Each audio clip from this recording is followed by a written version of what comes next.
si vous avez envie de partager maintenant, je vous invite à le faire, c'est-à-dire éventuellement à lever un doigt, ou sinon nous pouvons simplement apprécier cette extraordinaire découverte. Hein. C'est d'une simplicité fulgurante. Peut-être certains d'entre vous me diront, mais ça ne peut pas être si simple. Ça fait 30 ans que je médite, ça fait 40 ans que je lis des enseignements, que je m'applique à ceci, à cela.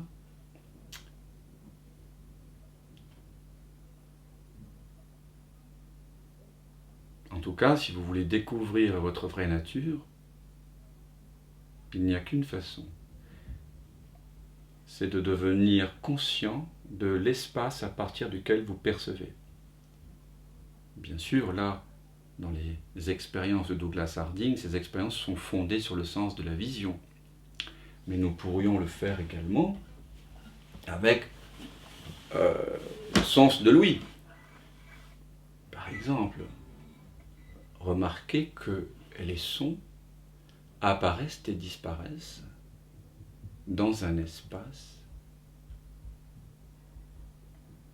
qui précède, accompagne et les sons et demeure là alors même que les sons se sont résorbés dans le silence.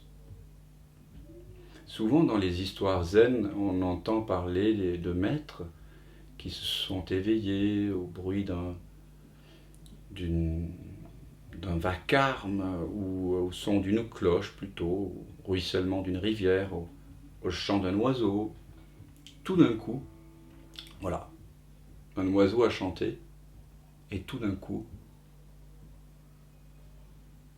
il y a réalisation que ce chant apparaît non pas à quelqu'un, mais dans une présence qu'on pourrait appeler la vie. Évidemment, ces histoires de maîtres zen, même si elles sont authentiques, concernent des gens qui ont déjà cherché, sans doute pendant des années, voire des décennies. Donc ça paraît très simple, ça l'est en réalité.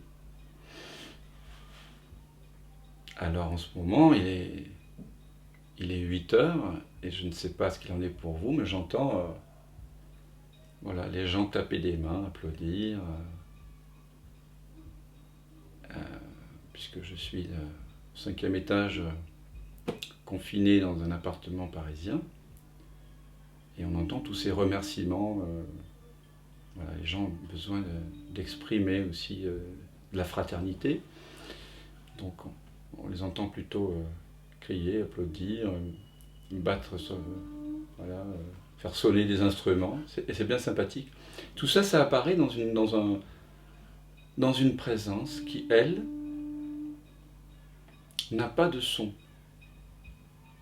Vous pouvez remarquer ça.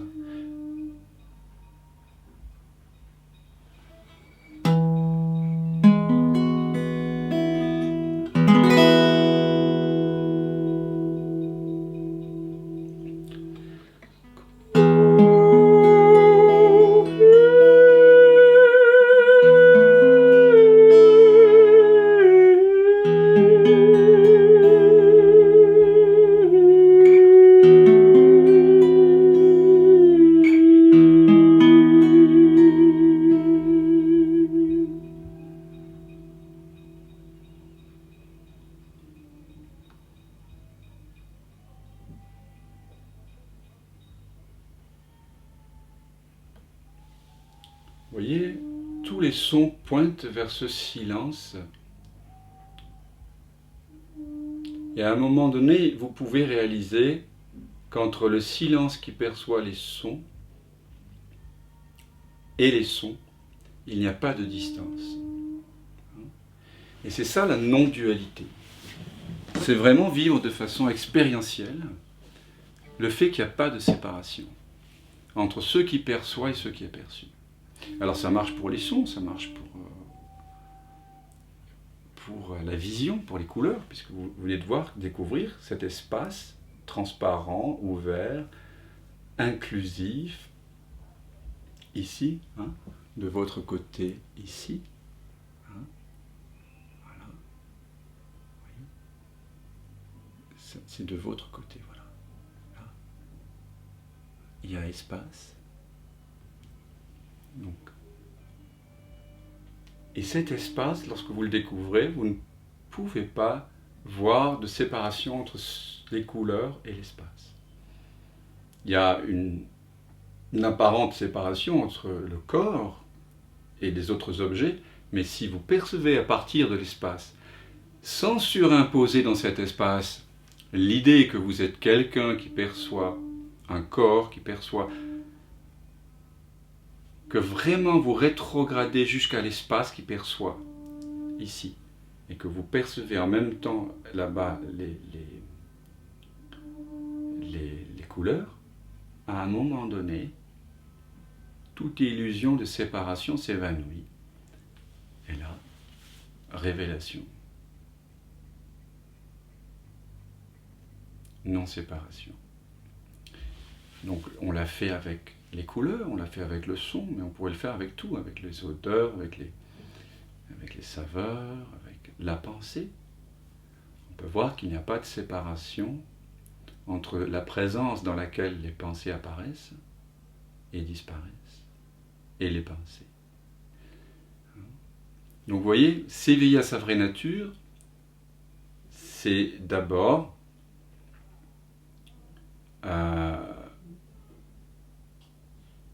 ramener l'attention vers ce qui semble percevoir, reconnaître sa vraie nature de vacuité, d'espace, chacun mettra le mot là-dessus qui lui convient, et ensuite reconnaître le monde qui apparaît à 0 cm de cet espace. Ça, c'est les deux mouvements de l'éveil, hein, la reconnaissance, donc ce que Nisargadatta appelle la sagesse, quand il dit « quand je vois que je ne suis rien, c'est la sagesse », et puis l'amour, c'est « je suis un ».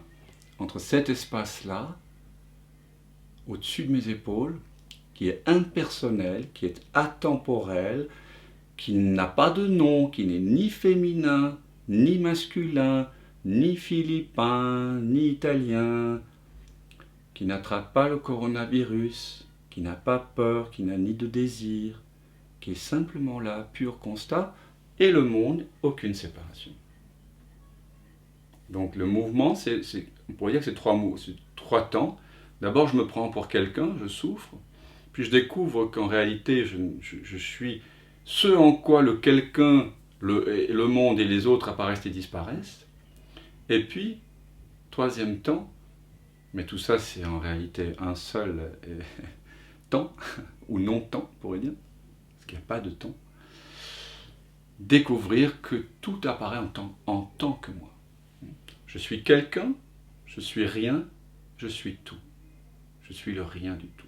Voilà l'invitation non duelle, qui ensuite doit se décliner pour chacun d'entre nous, de façon très concrète.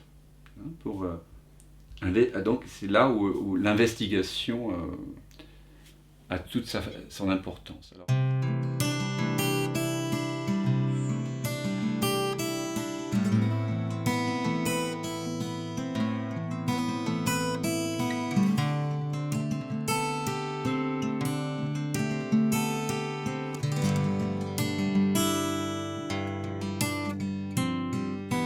je me noue à ce nous qui dénoue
C'est ce que je sens là, gratitude,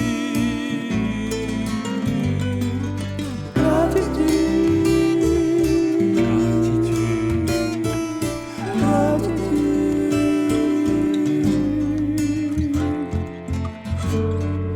pour tout ce qui est là, gratitude.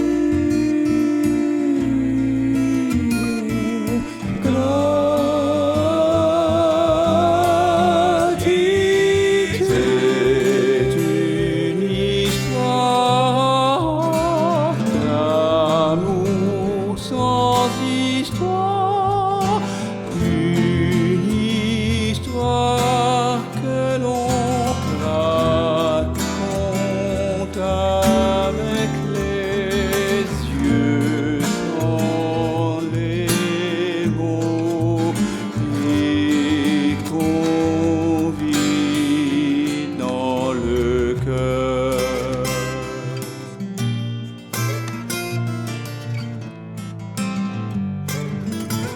Gratitude, gratitude, gratitude, gratitude, gratitude, gratitude, gratitude, pour tout ce qui est là, gratitude.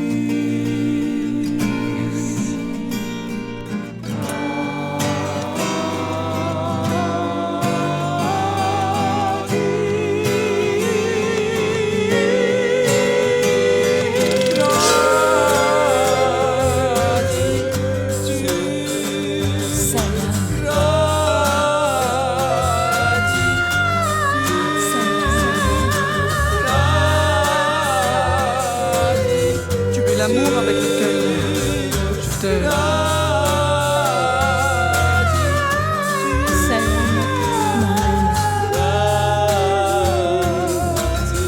Tu es l'amour avec lequel